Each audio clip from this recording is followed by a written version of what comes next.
stand-up wasn't a thing until like a couple decades ago, right? It's pretty new. So how did you get exposed to it? Who were you following? Weirdly, like growing up, the first guy I really liked was Louis C.K. Do you know when you tell somebody a story, then a week later you tell them the same story again because you forgot?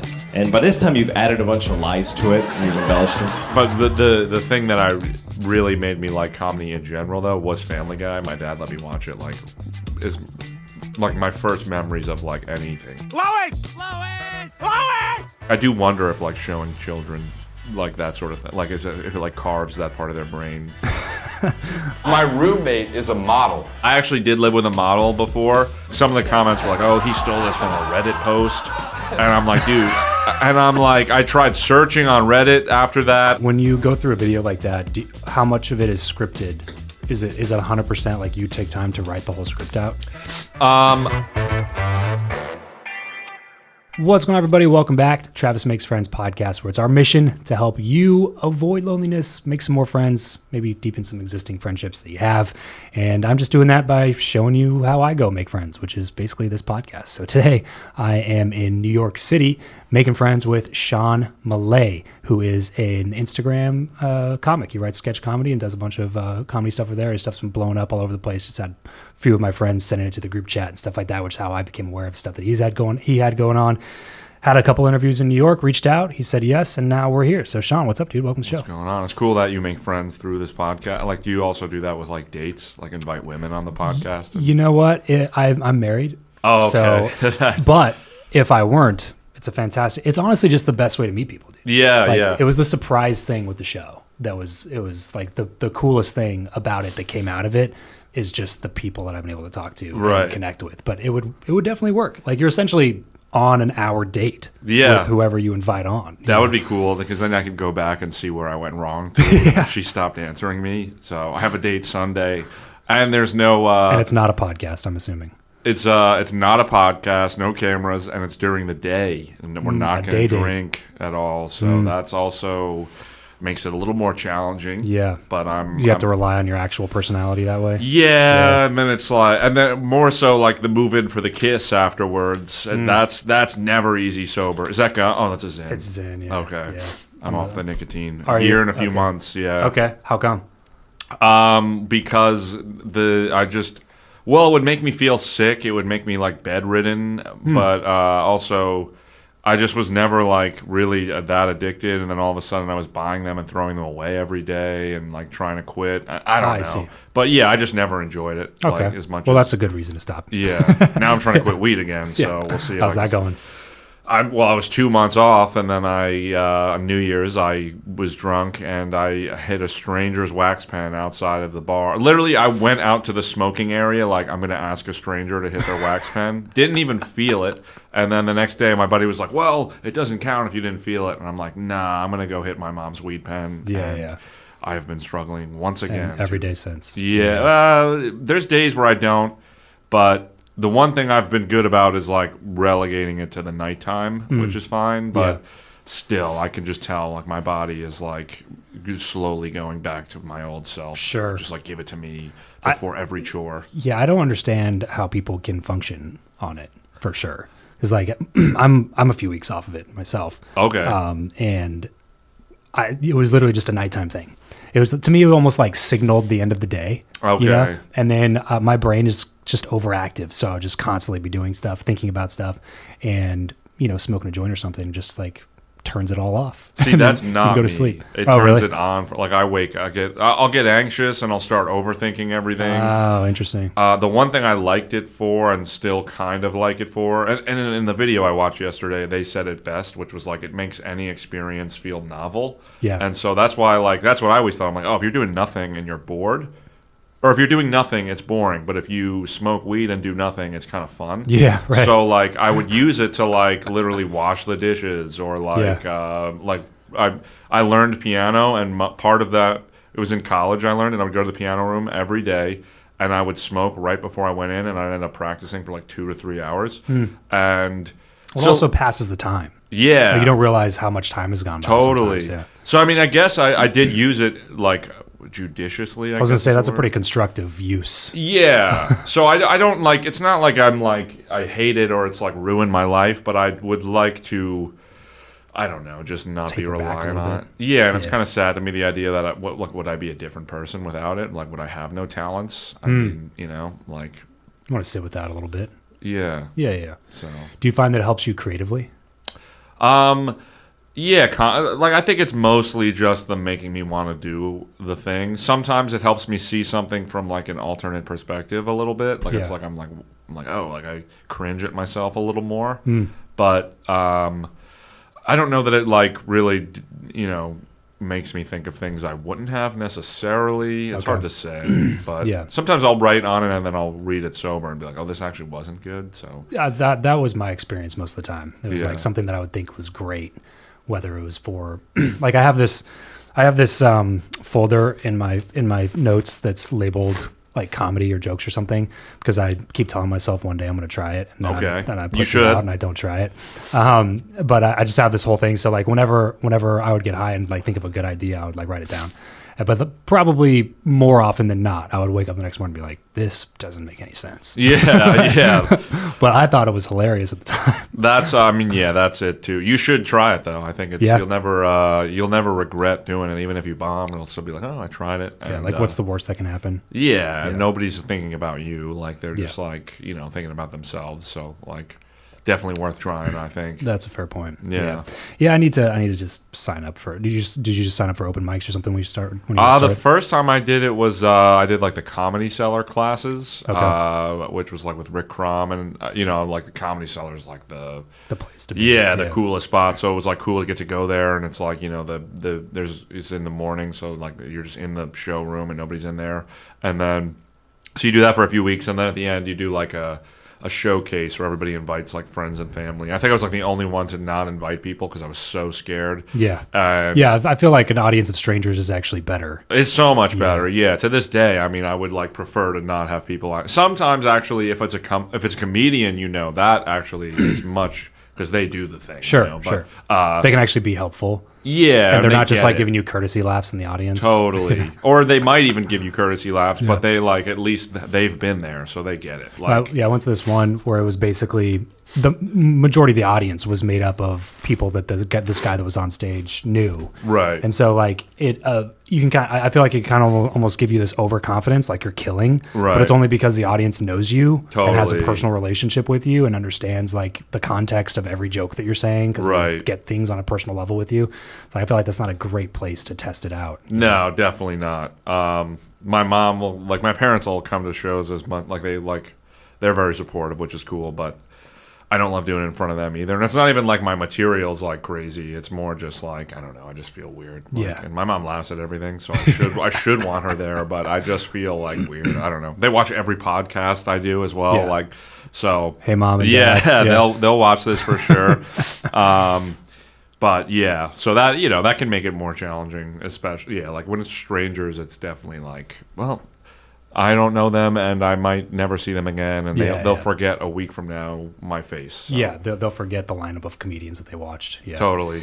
So did you grow up in New York then? No, in New Jersey. Yeah, in New Jersey. Okay. Yeah, Is that where your family lives currently? Yeah, 2 hours from here, and then went to NYU. So I lived here since whenever I went. I think in 2015. I left for the pandemic and stuff, but yeah. Oh, okay. Yeah. What did your parents do, or what do your parents do? My mom is a nurse. And my dad is a roofer, but now works in an office. So naturally, you became a comedian. Yes, exactly. I was on the roof every summer in between semesters at college or whatever. But yeah.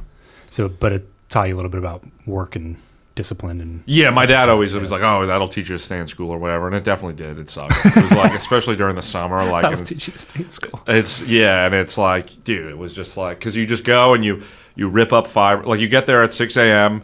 and you get a razor blade and you just cut into rubber because it's a flat roof. Yep. And then and the rubber's wet, so you're soaked at 6 a.m. And then it's fiberglass that you're ripping up, and so it's all in the air. You get itchy. Yeah. And then by 12, you're now just standing on metal, and and now it's getting hot, and then you just put back down roof. And there's this guy Curtis. He was the foreman, and he would always fall through the roof. He was like known to fall through. And I was like, that doesn't sound. And like literally day one, I watched him fall into like up to his thigh, and just got out and kept walking. And he's like foaming at like the it was mouth. nothing. Yeah. Literally, and yeah, so that was a crazy. That seems like something you shouldn't be known for.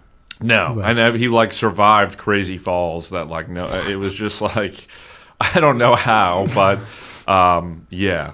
Yeah, he's one of those people that makes all the rest of our medical insurance go up. Yes, yeah.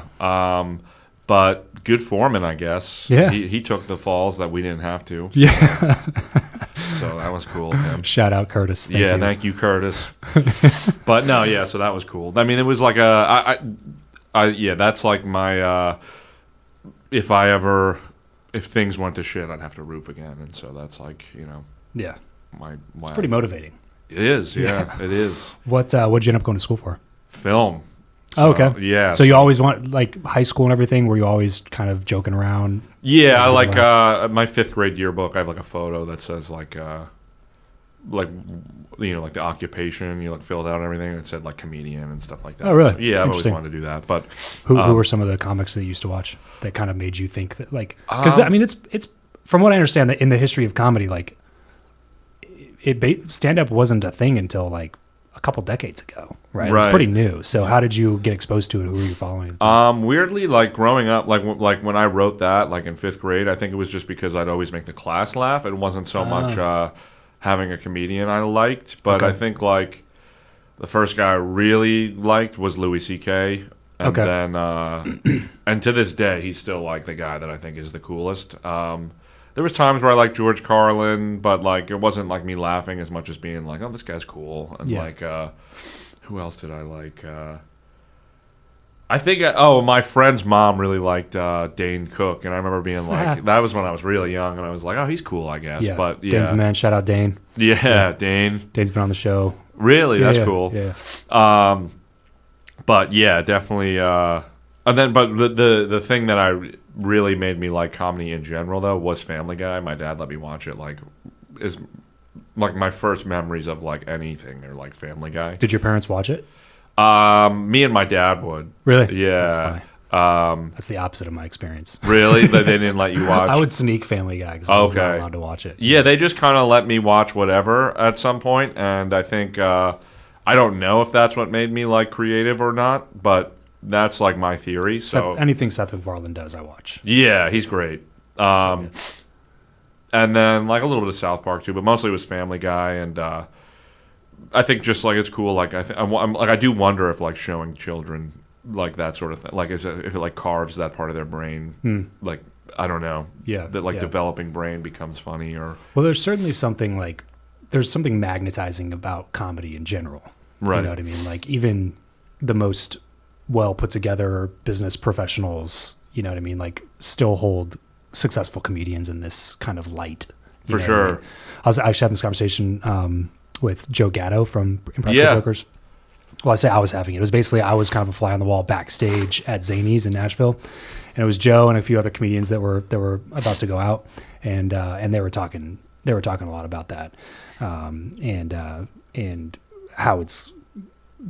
He was talking about the lead singer for Imagine Dragons, whose name I'm blanking on right now, but he was talking about how they talk about what's cooler, which one would you rather do, you know, and how everybody just wants to do the thing that they haven't done, you know. So like he's talking about how cool it would be to stand in front of an audience and kill, and Joe's talking to him about how cool it would be to stand in front of an audience and play your music. Right. You know?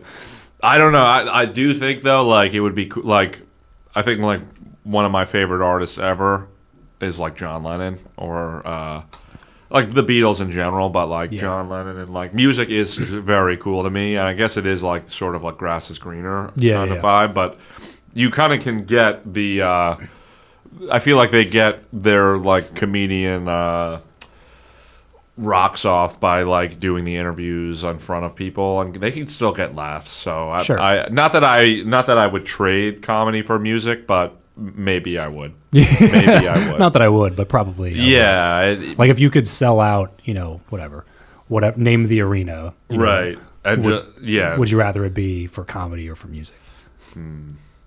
Well, I guess comedy. I mean, it depends. Like if I'm like Beatles level talent. Yeah, well, the Beatles like invented fame. Yeah, You know what that's I mean? a Like, good point. They yeah. were so famous, it was insane. Yeah, I don't know. I guess comedy. I don't know. I want to do both maybe, but I'm not close to that. Like the musician path is not a Well, yeah, but I mean that's not to say I'm that with comedy either. Like Yeah. I aspire to be that, Yeah. but yeah, like it's not like I'm like shoving aside a music career that I'm like, you know, like I Right. could be like the greatest ever. It's just like I daydream about it. Ever since I was a kid, I've definitely daydreamed about fame in general, but like it's always been like I'll listen to music and I will imagine it's me doing it, and then I'm like in front of people being like sick. yeah. To this day, I'll listen to like some rock song, and I just imagine like I'll be in like in a green room with comedians I respect, and they're like, "Look at him go," and I'm like playing, and then I'll try and do that at home with like a guitar or piano, and I'm like, "Why do I sound so bad?" So my at least I'm self-aware, I guess, but not when I did that with boxing and stuff too. Like I box a little bit, and I've been learning kicks and stuff, and there was like a point. Because I did this Skankfest boxing. It was like musical chairs boxing. I don't know if you saw. I did like a video about it, but it was like basically I ended up fighting 6 people and I won each one, and it wasn't that cool because like some of them had no experience, right? But after that, I was like, maybe I should have like tried boxing as a career, and I'm like, what if I did MMA? And then anyway, I went like 2 weeks ago to this MMA gym in Jersey, and we were like sparring. And there was this random guy that was like super beefy. He's like, "We're gonna take a real light because you have, you don't have a mouthpiece." I'm like, "Thanks, yeah, you're right. Like, let's just take a real light." Next thing I know, I'm on all fours crawling like it's Fortnite. I was knocked out, and I'm like, I like didn't know. I was like confused. Yeah. And I This had is your to, like, version of taking it light. yeah, like the guy was like, "Oh," I heard him say to the coach, he was like, "He walked into it," which he took no accountability. My friend was like, "He does that to everybody. He goes too hard," and so part of me was upset because I'm like, I think if I knew that was the energy we were going to bring, I would have done better. But at the same time, there's another part of me, my ego took a huge hit where I'm like, why did I ever think? Because I've imagined That I could just step into this realm. yeah, like I've literally imagined the UFC like the post interview where I'm like, Yeah. "Thank you, Joe. I'd love to tell you more about it on the pod." Like, and I'm like, flexing, and this guy shattered all of that. But I think it speaks to like I as much as I can be self-aware, I do have this like fantasy in my head that which it spreads to music and evidently fighting, and I don't know what the music version is of me crawling on all fours, with a concussion, but I think it is a reality. Yeah, sure. Yeah. Yeah, well, I think that speaks to why you're naturally a creative. Because I feel a lot of those ways myself. Like, it's difficult for me to imagine only doing one thing forever. Right. You know what I mean? Like that's why I have the podcast. Yeah. It scratches so many like curiosity itches where I can have a conversation with a best-selling author like talking about with like James Clear on the show, and then I can talk to Dane Cook, and then I can talk to a YouTuber, and then I can talk to a psychologist, and totally I can get that curiosity taken care of in a way that still allows me to be kind of creative with it, but give me exposure into those different worlds too. It is cool. Like you're just getting like a minor in all of these different subjects through speaking to people. That's the most underrated part of it. Yeah, because we're talking about before, like meeting people has been the biggest surprise to me in starting the show. And ironically, when my show started, it was called Build Your Network. It was like specifically for entrepreneurs trying to learn how to network better.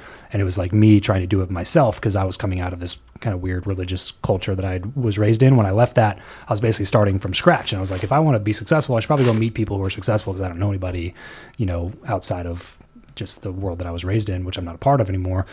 And so then I realized like 2-3 years in, it was like all the tips, tools, tactics, strategies, nothing has been more effective for me when it comes to like meeting people and building relationships or furthering friendships than actually just having the show and having that be kind of the ultimate accountability partner along the way to continue to reach out to people who I would never reach out to and have conversations with people who would never sit down with me and just have a cup of coffee somewhere. You know? Right. It's And like, then that's not even like because of you as much Right. as it is like, you're a stranger, and there's like this at least incentivizes it. it's media. you know? Yeah. Yeah. I feel productive. Like I'm doing something productive. Right. Now. Like if I just hit you up and I was like, hey, bro, I'm going to be in New York.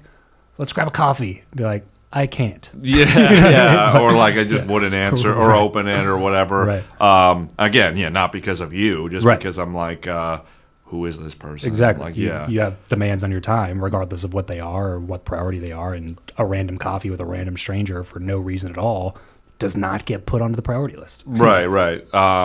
Although it's funny, like I remember one of the people. I mean, the Dan Toomey. He's a YouTuber. Well, he's a comedian, but he has like a popular YouTube channel. Okay. And I met him at an open mic once, but he hit me up. He's one of the people that was like, "We should get a coffee sometime." And sometimes you get that request from people you don't know, and I was like, "Nah, I don't feel like." I was like kind of bummed, and then we ended up doing it. And to this day, he's a close friend of mine, but like one of the most talented people I know. And I'm like, Yeah. oh, this is like a lot of. And then there was another guy. Like I remember in college, this guy hit me up to do open mics together. It was like a random DM on Facebook, and it's like, in the moment you don't feel like you want to do it, and then you watch this person. He ended up being very successful with like content and stuff, but it's like, oh, like these, like there is strangers that will hit you up to get a coffee like that, and then they are cool. And it's not like just because somebody asks you to unsolicited hang out, it doesn't mean they're not like a talented or interesting person, but Totally. There's also people that are not, and you have to, and so Yeah. but it is cool. Sometimes you if you say yes to things, you do end up like you experience you get cooler experiences out of life, I guess. Yeah, and people bring opportunity too. Like there's opportunity everywhere, and if you constantly say no to anybody who wants a little bit of your time, you're saying no to opportunity that you don't know is going to come. Like I had the kind of a crazy. I won't mention the guy's name because it would be kind of rude for what I'm about to say. But the interview itself, like I brought him on the show, and the interview itself, like I remember being done with it and like, that wasn't that great. Yeah. And this person randomly reached out to me and was like, hey, loved our chat, whatever. He's like, do you know so-and-so? And it was a person who I wanted to get on the show for a long time, but it's somebody who's really difficult to get in touch with, right. Who only does the biggest shows, who's only on actual, news channels and massive podcasts. And it's really difficult to get in touch with some of those people. And he was like, oh, he's actually a friend of mine. If you really want, like, I'll make an intro. And That's like, cool. Oh yeah. Awesome, man. Thank you. And the guy was super cool. I'm not trying to say anything. He was not cool. It's just the conversation kind of got stale. Yeah, and, that happens. Right. That can happen with anybody. Sure. And but then it just kind of made me realize like that's why I say yes to a lot of opportunities, because just like you don't know who people know, you don't know what's going to come out of it. But if you're constantly saying no, for sure that nothing's going to come out of it. Totally. You know what I mean? Yeah. I mean, so if you might I as well just say yes sometimes. if I just went to the gym today and like, or if I just sat at home, like what is going to happen besides like, I mean, I don't know. Maybe I'll like DM somebody like a chick. Sure. At best, I will like slide in the DMs of a random woman, and that might pan out. That would be an opportunity cost that I would be upset that I was here if I found out. Sure. Like if there was another timeline that I could see where I was at home right now and I scored a date with a model or something. Then that's when you would trade the time for. Maybe. I'm a lonely guy, so it depends. I'd have to see the whole timeline maybe to really know. I saw that last video you put out about the living or roommates with a model. Yeah. That was fantastic. So that started out as just a stand-up bit. Right? Yeah, I actually did live with a model before. And I only say that because like some of the comments, well, some people wrote on the bit originally, they were like, because the whole bit for, I guess to preface it, is that, I live with a model and he brought home girls a lot that were also models and I'd like fall for them or whatever. But like some of the comments were like, oh, this is Joey and Chandler from Friends, which I've not seen. And then never seen Friends. Like when I was a kid, I think I watched a few episodes, and then kind of recently, an episode was on late at night when I was at home in Jersey with my mom, and I was watching a little bit of it, and it was making me laugh, but like I didn't know that was a dynamic between two people on Friends, right? And so there was that comment, and then like somebody else was like, he stole this from a Reddit post, and I'm like, dude. And I'm like, I tried searching on Reddit after that. I tried, I'm like, I literally like, I'll show you the document where I wrote things and have things I didn't put in it. And then so I commented back and they were like, the guy literally was like, it might have actually been from a nonfiction book. And then he named 3 authors. And then I looked up the authors and they're like fiction stories that... It was weird. And then somebody else said it was a Dan Soder bit. And so I asked Mark Normand, who's friends with Dan Soder, because I haven't seen really any of Dan Soder's stand-up. And Mark was like, I've never seen it. So it's just like, literally I use ChatGPT as a therapist, by the way, where I'm like, what do you... And I like ChatGPT because it literally was like, that's the nature of the internet. You got 18 million views. Like, some of the comments are just going to be like that. But anyway, I forget why I even brought that. Oh, because... you're like that one video, and now I'm like going down this like I'm like ranting at you about my like qualms with it. But I say that all because I'm like, I did live with a model, and so it was inspired by like he would bring home girls a lot, and like he would like literally it would be us 3 hanging out, and he would say something like kind of crazy, like politically or whatever, and like.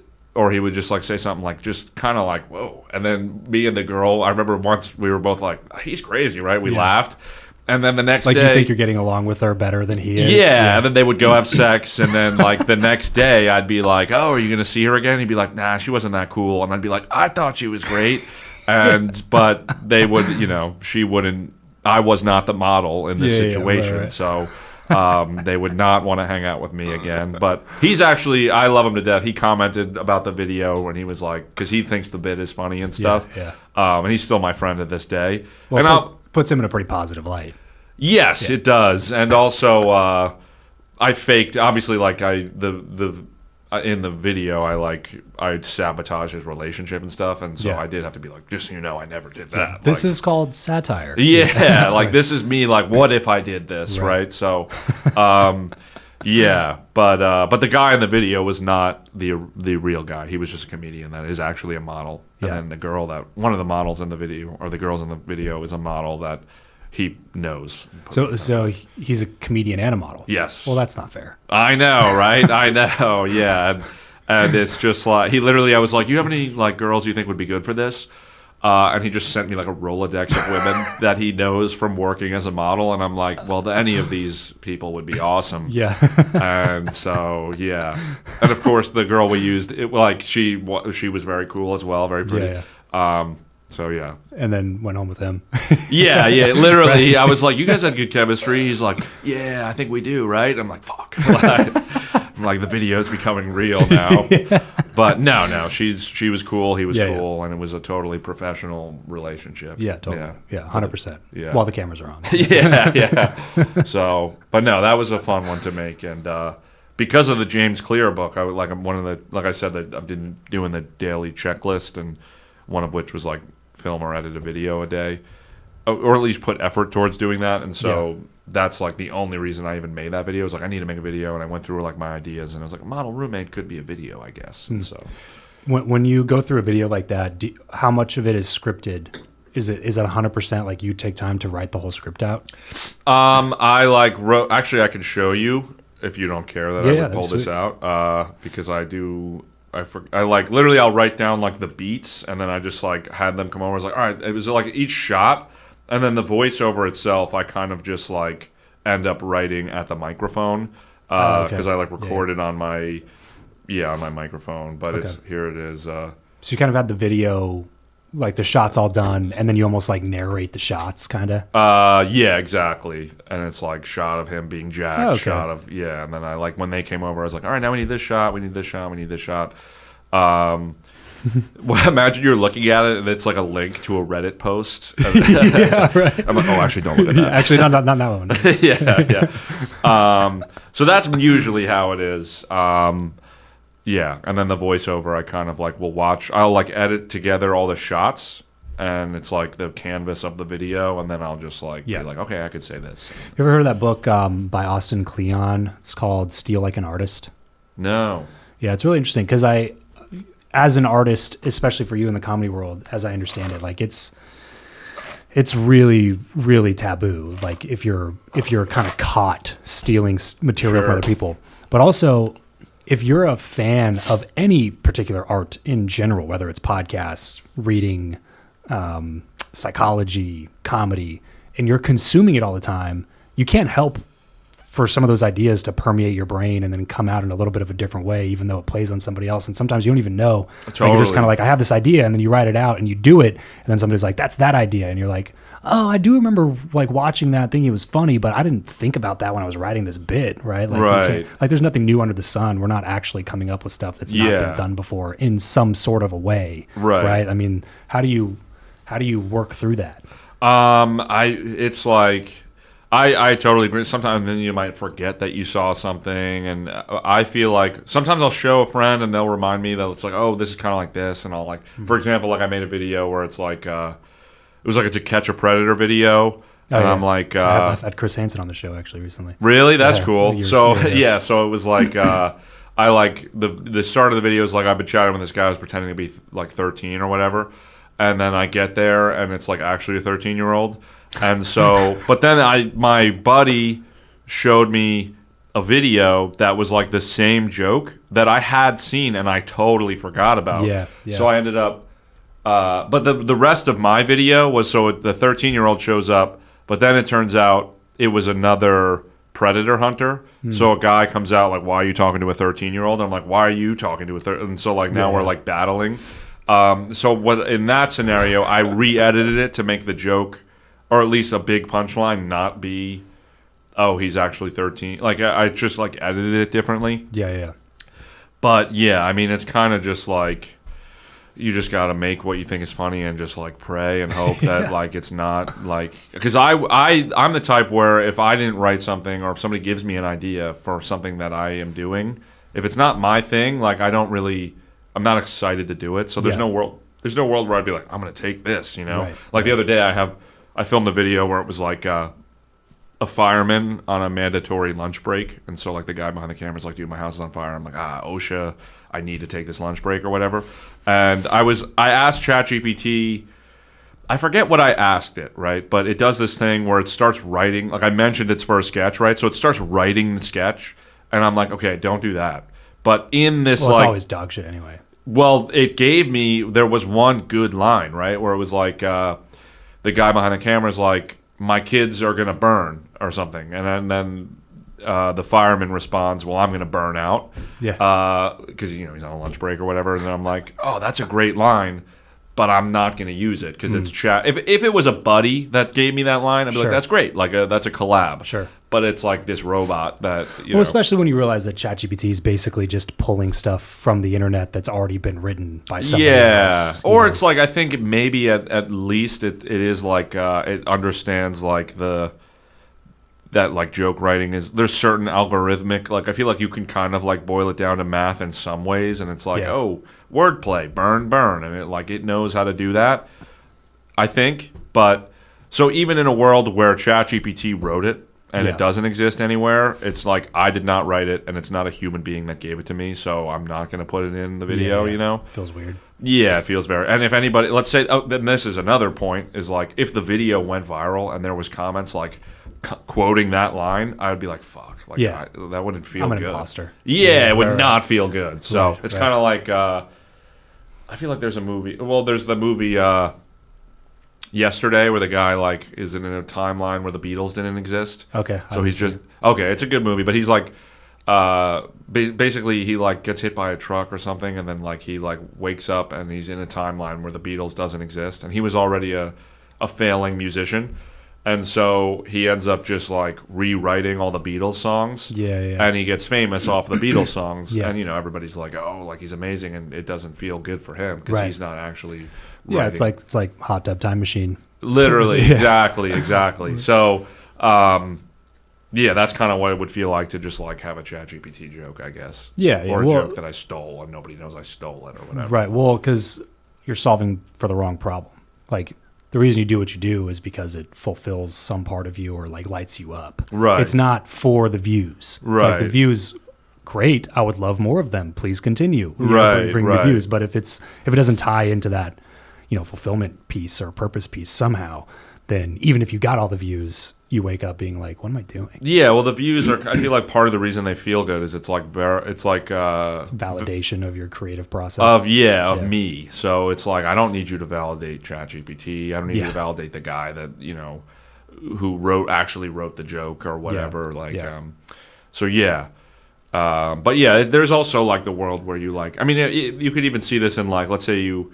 Sometimes I'll see a post on Instagram and I'll think of a comment that might be funny, and I'll go and it's like, oh, it was a hack comment because somebody already wrote it, and it's like top comment, right? So like, it's like, oh, I didn't steal that comment. Like, there is a world too where two people will think the same. Totally. So that exists too, but yeah, it's sort of just like you just got to make and then like turn around and hope, and then in the case of the model thing, for example, like. Nobody's going to press me about the Reddit thing unless they find a Reddit story, or like the Friends thing, for example. But at the at least I'll always have like the document of where I wrote it, the stand-up bit, and then I literally have a picture of me and my roommate who was a model. So it's like, Right. So that's kind of like as long as you're actually doing the work yourself, you'll have like the evidence to prove it. And at the end of the day, it really comes down to that. Like, do you know when your head hits the pillow that like you did this in a way that feels authentic or genuine to you? Right. You know if your intentions are nefarious or not, I guess is what I'm trying to say. Interesting enough, like when I was like upset about the comments, I was like telling ChatGPT, and then I was like, look at what these people are saying. And like a therapist? Yeah, I'm like, search the internet, try and find like anything that's like this or whatever, and it was like consoling me or whatever. But it did say like all that, like it's you wrote it, so like that's what matters. But I think part of the problem is when you do allow the views to validate your existence, like one bad comment can make you feel like, even though I know I didn't steal it, like it's still like, somebody out there think like, I don't know. I'm like, why am I getting hung up on this one thing? Like, Yeah. But I'm working towards, like you said, letting it be what I believe. Well, the alternative is just to never create anything. Yeah. And that's not a great alternative. Yeah, great point. When did you start, doing more sketch stuff versus just doing stand-up? I mean, we made like videos in high school and stuff, like mostly for class projects and stuff like that. But stand-up I started in college, really after the Comedy Cellar classes, like my freshman year. I did like a couple open mics, but I think the videos I was like doing, especially because of film school, like I was always like doing that. But when I first got on in like 2019, I was just like talking to the camera and like saying dumb things and would go viral sometimes. But the actual like sketch style, probably a couple years ago. Like I don't like, I'll have videos where it's like actually a vlog sort of, like the musical chairs boxing, or like this Beeple video I did where I like basically made Beeple, this artist, like give me a drawing or whatever, like tricked him into. But those are like straightforward videos, and then there's like the sketch, and I don't know. It's just like any given day what I feel like doing, kind of. Yeah. If you could kind of wave a magic wand and have any of those individually like take off into the stratosphere where you could be doing that thing with most of your time, which of those kind of paths would you? Probably sketches, I guess. Okay. Yeah. So you like the writing, acting, kind of producing the whole thing? Yeah, I think so. Like I like Monty Python as well. It'd be cool to do something like that. Or Louis C.K.'s show, Louis. I also like that. I do like sort of like storytelling, like with it, like that's not over the top. More like, I don't know. I'm still figuring that out. Like part of the reason I've been doing like a script or like writing a script every day. Not writing a whole script, but like I've been doing like a feature script or whatever. Is to like eventually find what it is I want to do that's long form. You said you are writing a feature script? Yeah, I've done a few now, but I've like for the past month I've been putting every day I'll do like 10 minutes towards like a specific one. But yeah, so like part of the hope with that is like eventually I will write something where I'm like, oh, this could be my window into filmmaking that isn't just like making TikToks, Yeah. So. Were you kind of freaking out during all the TikTok ban stuff? No, actually, I wasn't really bothered. I mean, I have the privilege of like, a solid YouTube thing and then like Instagram, and I was like, nobody, like people are still going to scroll somewhere, so like I'll figure it out. Like I wasn't too worried. And TikTok, like I've bombed on there like a couple times recently, so I'm like, it doesn't even matter to me. But yeah. I wasn't too worried, to be honest. Seems to be like a pretty great experiment place. Yeah. Because like TikTok kind of invented the idea of your following doesn't really matter there. Yeah. Like you could see somebody has 7 million followers and they could put out a video tomorrow that gets 8,000 views. Totally. Or they could put out a video that gets 22 million views. It's Right. Like, it really is like each individual piece of content stands by itself almost on that platform. Yeah. I think YouTube used to, like, I mean, it's always kind of been that way, but it wasn't like the short form. Like nobody, like it wasn't as like, it's like fast food as a TikTok is, where you can just get that right away. But yeah, I mean, now, but the thing is, now all of these platforms are allowing for that, so that's why I wasn't too worried. Also, I mean, based on like the discourse around it, like Trump being like, maybe I'll bring it back. I'm like, then it's probably going to be fine. Like I can't imagine it was going to be banned. So. That was always my sentiment. It was just like, there's too much money.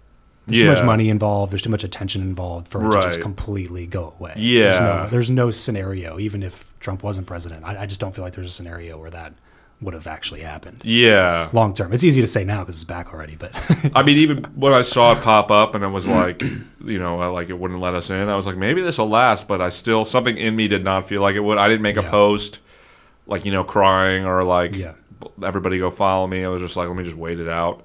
And yeah, it kind of, you know, came back. like so in a day. Yeah, like less than a day. So I did make like a song with a guitar where I like sang like TikTok's gone, because I was like, I smoked weed and then I was like trying to make a funny song. That's the one thing I want to do is funny songs, and I posted that on like Red Note because, you know, that's where everybody was going.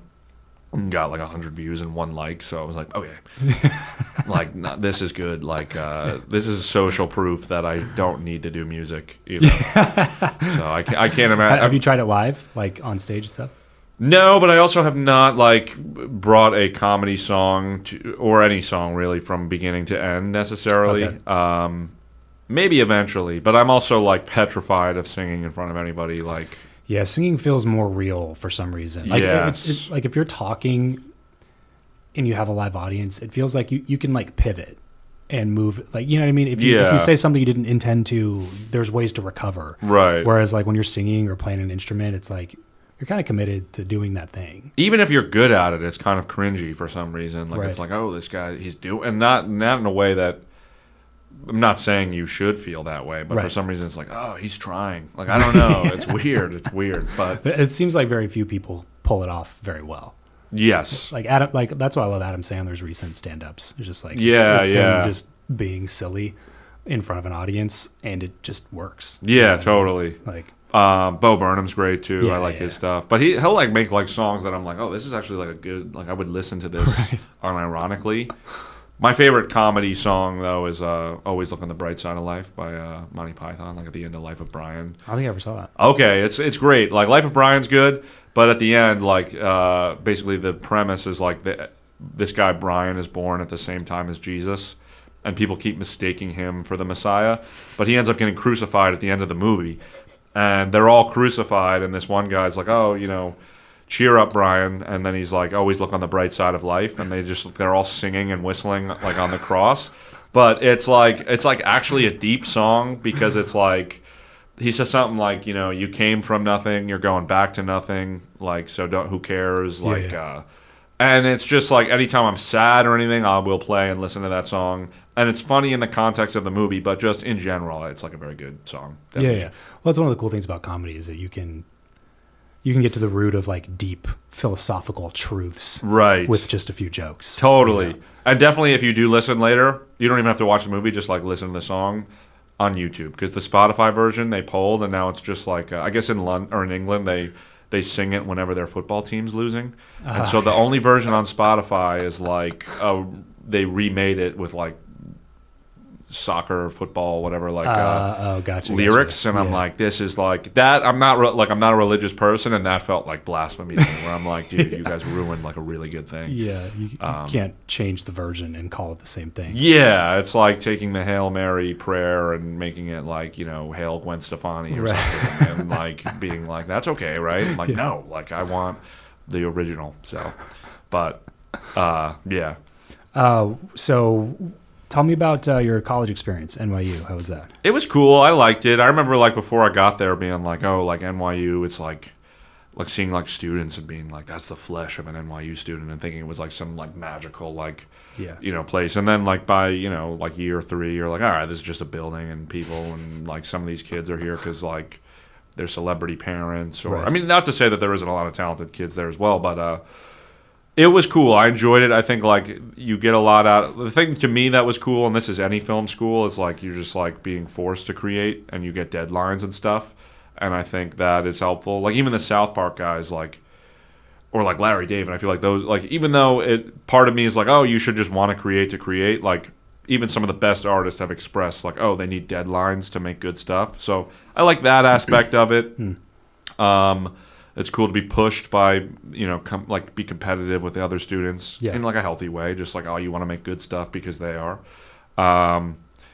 And yeah, I just like living in the city and stuff. It was just I very much like enjoyed the college experience. But I got a little bit of a scholarship and was able to afford to go there. Like, it makes a big difference. Yeah, now I think it's like $80,000 a year to go there or something crazy like that. Jesus. So yeah, I would definitely feel different if I was in like mountains of debt and like, like now I'm making TikToks for a brand. Like that's what I'm like, but I enjoyed it. I definitely did a lot. Did you like work in that field? I worked for a film producer for like 6 months who's like very like a big guy, like made like No Country for Old Men, School of Rock, like the Wes Anderson movies. So did that for a little while. That was pretty cool. Yeah. And that I think was NYU really got me that. And then left there and ended up like working at VaynerMedia for 4 years. Well, now I'm back at VaynerMedia, but it was my editing. Like I learned how to edit and stuff, and then I made TikToks and went viral on TikTok, and that kind of got me in at VaynerMedia. Okay. But yeah, I've been there for like, it'll be 5 years, I guess, in September. Okay. Even though I left for a short period, but and you work on the content side. Yeah, for companies or for Gary's personal brand? Or? Now for Pepsi, which is like a new thing. But in the past, it was like for a media company, like it was like a sort of aspiring bar stool. And then when I first started there, it was to edit Gary's TikToks, which I only did for like 3 months. Okay. Yeah. How's that? It was just like I literally put in my 2 weeks because I'm like editing videos where Gary's like, you need to quit your job and do what you love, and I'm like getting inspired to like not be an employee by editing his own content. Right.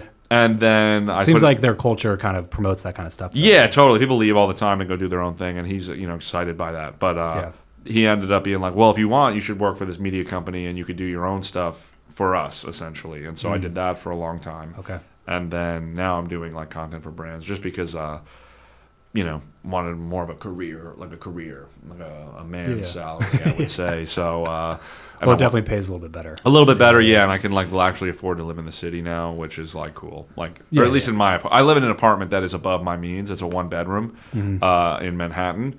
Got it during COVID, so it's way cheaper than it should be. Yeah, nice. Like I know people that have roommates in Brooklyn and are paying what I'm paying, but still, it's still a lot, so I took a job for more money to, be able to live there and do so without like racking up credit card debt, which I was doing for a good portion. Yeah, and I've since paid them off, so that's cool. Yeah, well, it's like, you can't romanticize what you want to do to the degree where you put yourself in a terrible position. Yeah. It's like sometimes it's much better to go that path. Right. It's like, well, the whole like solve rich people problems, they pay better, Yeah. It's like, yeah, of course, like ideally it'd be great to do this other thing and get paid what I get paid here to do that thing.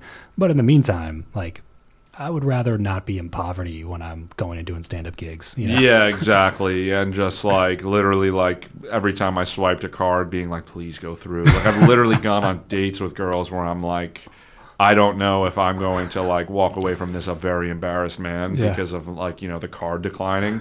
But yeah. That's not a way to live. No. It's also not a way to date. It is not, but you need to sometimes. You need a date, and so you take what you can get. But yeah. So you got the podcast now? Yeah, it's like a solo pod that I just talk to the camera and tell like stories about like my week or whatever. Okay. I open for Tim Dillon sometimes, and he has a solo podcast, so that kind of inspired me to do it. Yeah. And I would say I'm 9 episodes in. I just recorded the 10th a few days ago, and I haven't posted it yet. I don't know. Sometimes when I'm like, I should record this today, I just don't feel like doing it. So there is part of me that's like, maybe it's not for me. But there are comments where people enjoy it, and that makes me feel good. And sometimes I like listening back to them. That's kind of narcissistic. And I'm like, I'll enjoy it. I'm like, oh, this was better than I thought, and I enjoy hearing it all. But like the fact that I don't always feel like doing it is not a great sign, I guess. Sure. But I have the 10th one. We'll see if I keep going, And I think it's a good way to, as a stand-up, to get like fans that will come to shows and build sort of like a lasting base that way. And build and work through material. Yeah, that too, for sure. So, I think I'll keep doing it for a little while, but I'm not positive. I also kind of would like to do guests because it's just been me. Yeah. I think that might help as well. Yeah. And I think the pretend I'm your friend title still kind of works. Oh, totally. I think it works perfectly to bring our guests in. Yeah. And I don't think, you live in the heart of New York City. So, the access to talent. Totally, that you have here. Like it's much more difficult to do that if you're in, Oklahoma. Yeah. Good luck getting anybody to come to Oklahoma. Unless you just get like interesting jobs and people that like do like, quirky people. But you're not going to get like anybody that's name will make people listen. Yeah, I think you'd be surprised too of like the people who would say yes, just because like you've built a great brand already. You know what I mean? So like the people that you could bring on that show, like I said, that they all lead to opportunities and have more opportunities to bring you, especially if they just get introduced to your stuff. Sometimes it just takes that. It's like this person doesn't know who I am, but if they did, they probably would like some of the stuff that I do. Right. That's a good point. Been for me. Maybe I should start asking people. I just I got to post the 10th. Yeah. 10th episode. I talk about the model roommate video in it. The only thing is sometimes when I do the podcast, I'm like, I feel like I'm complaining too much, or like I'm like whining. Not whining, but I'm just like, dude, all I've done is like talk about things that have annoyed me this week. Right. And I'm like, I guess that's good fodder for comedy, but I'm like, at what point are people going to be like, dude, like stop complaining? So I have to like listen back and see. Yeah, if you're like annoying yourself. Putting yourself in a bad mood. Yeah, or just I'm like, I don't know. I don't want to like come across as like some like pessimistic, nihilistic guy. Right. Like, unless people enjoy it, then I'm like, I'm like, sure. But I just, or like ungrateful or anything like that. Right. But like every episode so far, I've brought up the fact that because the podcast, I think I'm like 840,000 subscribers on YouTube, but my long form videos won't get like the podcast. I'll get like anywhere from 600 views to like 2,000 views, and I will get comments without fail on every one that's like, bro fell off, or bro has 800,000 subs and only gets this many views, what's going on? And so every episode I record now, I'm like calling out, I'm like, listen, like, it's because of this. I said it and I'm like, at what point are the people that actually listen to this and know this already, are they going to be like, all right, stop. We know. Right. Right. So there's that element of it as well. Yeah, those people suck. Yeah. They're going to follow you all the time. Like, we've never had a great following on YouTube. All our stuff is done on audio, because I didn't even record video for the first like 2.5 years of my show. It was all audio platforms. Because at the time it was like a competition, like podcast versus YouTube. Now it's like it all is the same. And to say it makes it sound archaic to be like, you podcasts weren't on YouTube before, but they weren't. It was like podcast was a podcast, and that was audio, and then YouTube is YouTube, and that's video. Right. And now it's all one and the same. So it makes a lot of sense. But we just never gotten much on YouTube. So I get those comments all the time. People are like, how are you talking to Dane Cook or whatever, and you only have, I think we're at like 15,000 subs or something. Like, and this video only has like 3,000 views. Like, what do you know what I mean? It's like, okay, well, at the end of the day, everybody that I know that's extremely successful, especially on YouTube, it came in like year 6. Right. You know what I mean? And all those videos can go viral later. Like, even if you stop posting today. It's evergreen, as long as it's evergreen. It could always go viral like down the line. Like, whether it's just for some reason the algorithm started pushing it for unknown reasons, or Dane Cook, it comes out he's a serial killer. And it's like all of a sudden everybody's like now searching him, and now that's, material. Hopefully that doesn't happen, but hopefully it just goes viral for whatever other reason. I didn't get any bad vibes from Dane. So. Okay, good. Good to know. Good to know.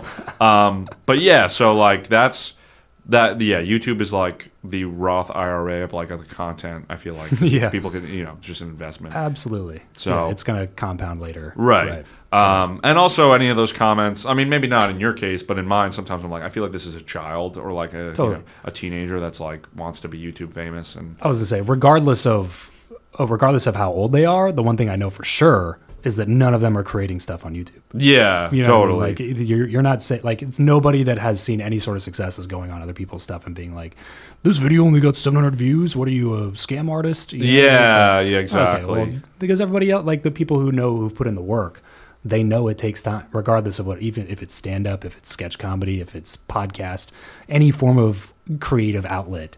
It's going to take a long time of being like sometimes painfully consistent and putting out stuff. Yeah. Really, like, I don't know, the last 3 only got X number of views. It's like, okay, but the next one might get a lot more. You Yeah, never know. You just got absolutely. to keep putting it out.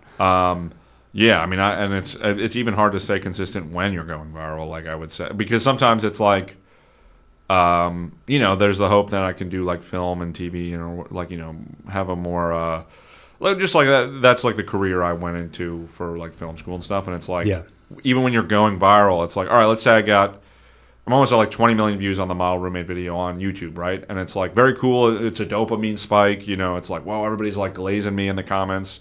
And then it's over. It's like right. the number's still there. I've described it to like my friends as like, it's like an I Am Legend when he goes to Times Square and like, there's like weeds and stuff growing and it's like, Allah, a ton of people used to be here and now it's like desolate. That's what it feels like going back to an old viral video and seeing all the comments and like, it's like, oh, at one point people were in here. Like, I thought it was cool. Exactly. Now it's a barren wasteland. Yeah, it's like a reminder of what I once was. But no, so then it's like, then you start to be like, oh, like even when I'm doing well and going viral, it's still a little bit of like a hamster wheel. That is, if you have larger creative goals, I guess. It's not to say sure. like if all I wanted to be was a YouTuber, then I guess I wouldn't feel that way. But Yeah, that is a little bit different. Yeah. How old are you? 28. Probably. What would Gary Vee say? He would say I'm young and to stop whining. You're young as fuck. Yeah, for sure. For sure he would. I definitely. And He says that to like 53-year-olds. he does. And I don't even disagree, but But it just doesn't feel good in the moment, especially when you feel like you've been doing it for a long time. You know right. what I mean, it's like, well, yeah, but I'm not 3 months into this. Yes, yeah, that's It's like a I've good been point. podcasting for 7.5 years Okay. myself, so it's like when I look at a YouTube video that gets 100 views, it's like, this doesn't feel like this should be happening right now. Right, You know what I right. mean? But also, I'm still only 2 years into YouTube. So Well, then it's there like, you go. Well, everything's relative. Yeah. And the bottom line is, like the question that I always go back to is like, would I do this even if 0 people watched it? And the answer is always yes. Right. So why wouldn't I just continue doing it? Yeah, that's really cool then. I don't. Yeah, that's something I have to like wrestle with. Is like what I do when I'm doing if nobody was watching it. Maybe I think I would create, but yeah. Also, it's like hard to feel something Like I might know it to be true. Yes, I'm young. Right. But sometimes it's hard to feel that. you know? Totally. Yeah. Well, especially when you live in the internet world too, and you see the success of other people who are as young or younger than you are. Yeah. You know what I mean? Like Mr. Beast, like just really skews that stat. Right. You know what I mean? Where it's like you look at him, it's like, oh, 26, huh? Yeah, right. At the very least, I guess it was something like him. Like, I definitely can get jealous in a competitive way, like for certain things, but Mr. Beast is not one of them because I have no interest in making videos like that. Right. I don't even dislike Mr. Beast videos. Like, I think they're cool, but like, I would sooner, like, if I saw like a sketch comedian like then he's Mr. Beast level, then I'd be like, damn, that might make Like me he's feel making movies with Adam Sandler. Yeah, and then that's not even like out of a place where I want them to do poorly. It's more just like I'll feel bad. But then when I'm going, it's weird too. Like, and this kind of is like affirms what Gary Vee says, which is like the only people that leave negative comments or feel bad themselves. Like, I've never left a negative comment, but Never. They're like, I'll watch videos on, like, if I have a video go viral, I'll watch videos and be like, this is awesome, this is great. But if I haven't done well in a while, I will watch videos and be like, that's not even that great. Like, I wouldn't say that to them. Why are people even watching this? Yeah, exactly. Like, so I do think that kind of affirms what he says. The only difference is I would not say it. Like, I'm not like, I don't want somebody to feel bad. Right. I just, I become a movie critic in my mind. Yeah. So. Well, it's one of those like you can't necessarily control some of the outputs. You control the input, not necessarily the output. Right. Like the leading versus lagging indicators. It's like I can do the work, but some of this is a mixture of like luck, timing, algorithms. Yeah. You know, like it's not as simple as some of these other, you know, jobs or career paths where it's like, if I do this thing, then I know that I'm going to get this result. Right. You know, or like going to the gym, working out, boxing, whatever. You know, it's like, if I do this thing, I know that over time I will get to this result. Right. And it's like with this stuff, you kind of just put stuff out there and cross your fingers and know that like the success is going to be relative and come at scale, and maybe not this year or next year. It could be 10 years from now, but it also could be 3 months from now. Right. You just don't really know. And there's so few examples of people who've gone from 0 to 100 in less than 30 days. Yeah. You know, and even then, like, you don't really envy that particular piece of it. No. It's just more like, what am I doing wrong here? You know? Right. Like I see someone like a Bobby Altoff, you know, like start a podcast and go to Hollywood famous in 6 months. Yeah. You know, when I've been working on it for 7 years. Or you see, you know, a Matt Rife. Well, but he did stand up for 10 years, so that's kind of discrediting some of his. Well, stuff. yeah, that he's a he's a good example, but sort of a bad example in that, like you said, the 10 years thing. But even then, he got so big so fast that I think I would even be like, oh, I don't know. But he's at least got the talent to back it up. Right. But I would be He's put in the reps necessary Yeah. to maintain the growth that he got overnight. Right. Like that. It'll be interesting to see what happens with Haley Welch, the, you know, Tuah girl. Yeah, I Like kind of what feel happens to bad her. for her, to be honest. Like the whole like crypto thing. I'm sure it was like somebody in her ear, like she doesn't know what the hell she's Zero doing. clue. Yeah.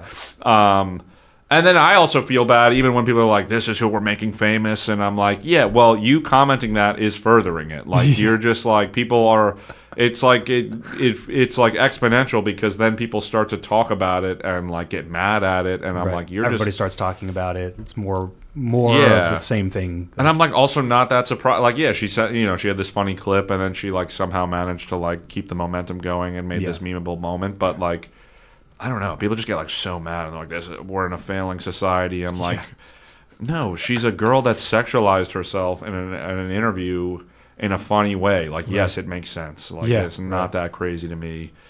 We're animals. And, like, I don't know. And it doesn't piss me off. Right. Maybe the people that get pissed like want to be famous or want to be rich, or they're jealous in a way. Maybe. I'm not saying that's what everybody is, but I don't know. It doesn't bother me. I kind of resonate with what you said earlier about like when you're jealous in a way that feels like, well, I really want to do that, is different than I just can't understand the mindset of like, I hope they do poorly. Yeah, You know, totally. That's just like vicious and gross. Yeah, they're like, and it's bad energy to bring around you anyway. Like you're just putting all that on yourself. right. And it's going to follow you. I was thinking about that last night. Like, I was like, I want to be a good person. And I'm like, why do I want to be a good person? I'm like, is it because everybody likes a good person? And I was like trying to like think about like, I don't know, because I do want to be a good person, but I'm like, what if nobody knew or nobody cared, but I still want to be a good person? Yeah. I'm like, Yeah, right. Do you pick up the litter when your boss isn't looking? Right. Yeah. That's a good question to ponder. Yeah. Yeah. Yeah. I have like a stand-up bit I was working on, but basically the premise was just about how like, which is true, a homeless guy came up to me on the street and it was like very cold out. And he said something, like, I don't know, he literally was like, do you have an extra sweatshirt? And I did have 2 on, so I gave him one. But in the moment, I was like thinking about how, I was like, I'm not going to tell anybody I did this. And like, I ended up telling everybody right away. And I'm like, and so like, yeah, I've like tried to work that into a bit. But basically, yeah, like it's like, that is, I guess, the best way to do good stuff is to like, you know. Yeah, just do it. Yeah. Yeah. But so far, I've told everybody. Because ultimately, like, I don't know, I feel like that's just what leads to personal happiness and fulfillment. Yeah. You know what I mean? Like, it's not really, you start, like, I feel like the older I get, the more I realize it's way, way, way more about how I look at myself and think of myself versus how everybody else looks at me and thinks of me. Right. You know, so doing stuff like that makes me feel better as a person. So it's probably the move. You know what I mean? Like, regardless of anybody else ever hears about it and learns about it, knows about it, you know, like if I know I did it and I like, that's something that helps me build better rapport with me. It's like, that is kind of the goal. That's cool. It's like your audience is you. In a sense. Right. Yeah. Right. Well, you're the only person that has to wake up every day and spend every second of every day for the rest of your life with you. So you better like yourself. Yeah. You know, like, Good doesn't point. really matter what everybody else is thinking. I did look up if there was like a Bible, because like in the Bible, I was like curious if it said anything about that, and it was like one thing was like, don't pray in front of other people. Only Yeah. pray so God. The prayer closet. Yeah, but I'm like, well, then you still are doing it for one. Like you're doing it so God will see. It's Yes. still not to do it. It's the audience of one. But Yes. it's still an audience. Yes, Yeah. exactly, Right. exactly. So I thought that was interesting. Yeah. Well, it's like the Santa Claus, sees when you're sleeping, knows when you're awake. Yeah, It's like, yep. Is your kid doing this because they want presents on Christmas, or because they are like learning that this is a good thing Right. to do in general? Right, and is it building at least? Even if they are only doing it for Santa, is at least like making them become a good person? Yeah, build the habits. fun Yeah. habits, yeah. And circle all the way back to James Clear, just like with that at the end of the episode. Hell yes, Yeah. James Clear. Thank you for that book. I enjoyed it very much. Yeah, you and like 30 million other people. I which is know. why it's still number one. And then I went to the Goodreads. Goodreads, and I was like, let me just check the 1-star reviews. And someone was like, this is an ableist book, or like, and I literally got I'm like, you guys are like writing bad reviews on a book that could change people's lives, and Right. so I made a 5-star review for it, but I don't even know why. I just was like curious. Sometimes I go to 1-star reviews on everything just to Yeah. see what what it is, and yeah, that People one. are gonna be crazy, dude. Yeah. You know what I mean, like we my wife and I opened an acai bowl store in Vegas a few months ago, and we had.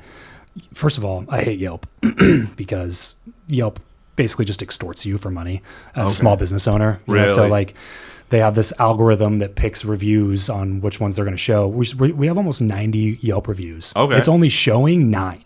Oh, online. that's annoying. So just 80 reviews are just sitting there. And they're from mature accounts that have reviewed a bunch. Anyway, it's a whole thing. Won't go down the rabbit hole. But the month we opened, we had 1-star review. And it was from a lady who never came to the store. She just like on opening day, she couldn't find a phone number on her Yelp page or something. And was because she was going to call in to see about the special we were offering for a grand opening. So she left a 1-star review because like we should have a number available. And I was like, what? You didn't even come to the store. You never bought our Yeah. product. You never talked to an employee. You didn't experience anything about our business.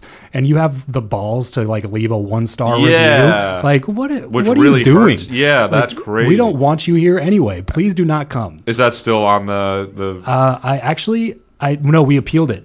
Okay, cool. Yeah, and a few weeks later, they deranked but a few weeks is a long Yeah, time. well, to especially sit. because at first they only showed 3 reviews, and one of them was the 1-star. That's so they let annoying. that one walk through. So we had like a 3.2-star rating on Yelp, even though we had like at the time like 45 5-stars, but they were only showing 3, and one of the 3 that they were showing was the only 1-star that we That's had, annoying. and it was from somebody who never even visited the store. You once. said it's acai. Acai. Yeah. Acai.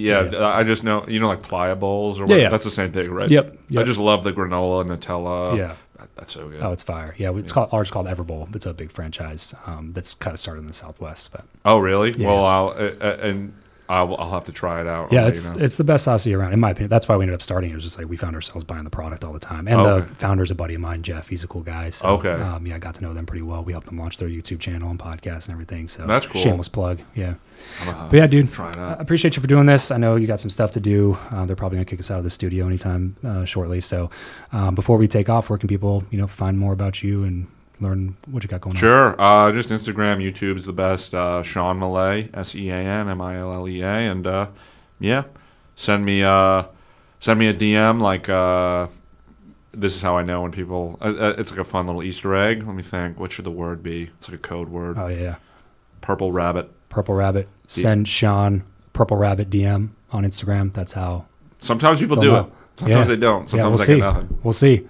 Activate, guys. Activate. Yeah. At Sean Millea, Millea, SeanMillea. Go check out some of the stuff he's got going on. Dude, I'm excited to see where you go. I think Thanks. you're at the very, very, very start of what you're going to do. So I'm a fan of what you're doing. Keep putting it out. Ignore all the stupid people out there, and we'll do this again sometime. Yeah, I would love that. Thanks to everybody for tuning in, watching, listening. Remember, as always, really to leave every relationship better than you found it. Catch you in the next episode. And leave a 5-star review. Yes, always.